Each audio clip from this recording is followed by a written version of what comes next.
மதுரை மாநகரை இன்று வரை காக்கும் தெய்வம் யார் தெரியுமா? மீன் போன்ற கண்களுடன் அவதரித்த மீனாட்சி அம்மன்.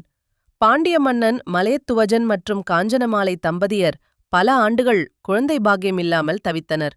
அவர்கள் செய்த யாகத்தின் பலனாக மீன் போன்ற அழகிய கண்களுடன் ஒரு பெண் குழந்தை அவதரித்தாள். அவளுக்கு வைத்த பெயர் மீனாட்சி. சிறு வயதிலேயே வீரம், ஞானம், அரசியல் அனைத்திலும் சிறந்து விளங்கினாள் மீனாட்சி. மன்னனுக்குரிய அனைத்து கலைகளிலும் பயிற்சி பெற்ற அவளுக்கு பாண்டிய நாட்டின் ஆட்சி ஒப்படைக்கப்பட்டது.